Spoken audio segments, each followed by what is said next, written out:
Here's some tips for a tall fighter to beat a shorter fighter. Some things that you can take and apply immediately. Because I made a video before about how short fighters can beat taller fighters, and I got a lot of comments of people just complaining that, there's never love for the tall people. So here it is. Now, one thing we want to think about is, why do we have to even think about this, right? Because don't tall people have the advantage automatically since they're taller?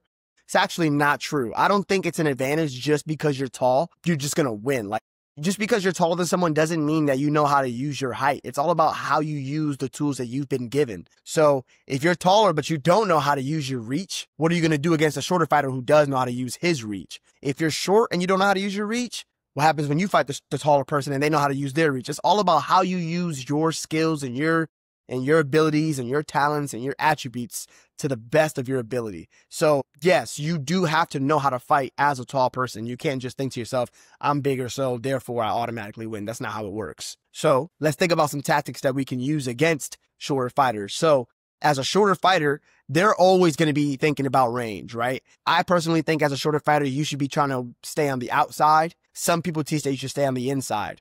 But either way it goes, as you can see, short fighters either want to stay too far or they want to stay too close. Either way, they don't want to stay in that mid-range. So guess where you want to be as a taller fighter? In the mid-range. You want to be exactly where they don't want to be, because you can pretty much get to a point to where you can jab them and they can't touch you. That's where you want to live. You want to live right in that jab zone. And guess what? Speaking of jab, you want to have a mean jab, all right? So step 1 is going to be your range. Step 2 is going to be your jab. So before we get into the jab a little bit more, let's talk a little bit more about the range. In order to maintain range, all you basically need to do is, if they take a step forward, right? Once you found your range, if they take a step forward, take a step back. If they move back, take a step forward. You want to be on them like white on rice. You want to like be glued to that range. Don't let him stay on the outside too far. Don't let him work his way in. You use a stiff arm. Keep him right at the end of your range at all times. If he pushes you back against the cage, circle off. Always keep getting back to that perfect range where he's at the end of your jab. You live there all night long. So then from there, we have our jab. You definitely want to be using your jab, because your jab is going to just be in his face all night. He's going to have something to think about all night long. Keep him thinking, as opposed to him thinking, oh, where's my distance? How close? How far should I be? No. Think about this jab, right? While you're thinking about range and all that, I'm jabbing. So guess what's scoring? The jab is scoring. The judges see that. And you can keep that jab on him and use that jab to start building into combinations, building into other things. If you're in MMA, you can keep a nice, like a stab kick to the body going. Stab kick to the body, little leg kicks, things like that. But in boxing, just focus on the jab to the head, jab to the shoulders.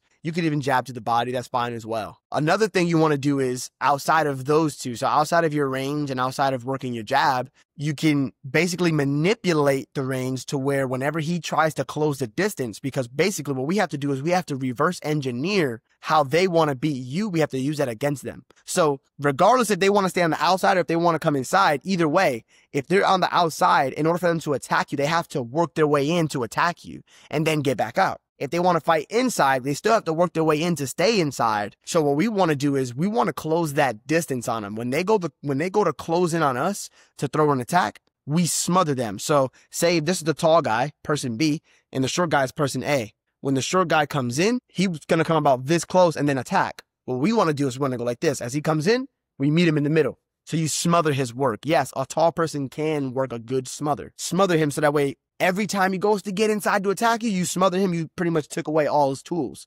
So now he's too far. He can't hit you from out there. Whenever he goes to close the distance really fast, you smother him or you stiff arm and work your way out.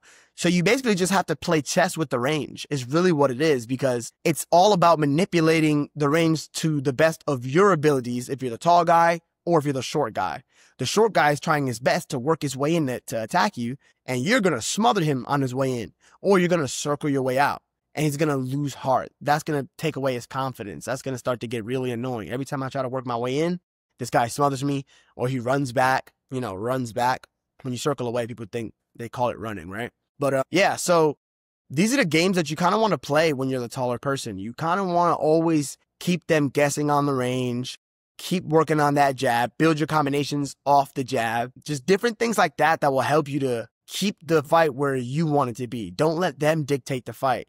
And honestly, I know I'm talking about shorter people and taller people, but this is kind of how fights work in general. It's always just a range battle. You're always trying to be the one that is better making his way in, who's better at getting back out, who's better at maintaining the distance that he wants to have. It's always a range thing because, you know, contrary to popular belief, some people think that head movement is what's best. Some people think that defending with using blocks is what's best, but actually neither of those are the best thing to use for defense.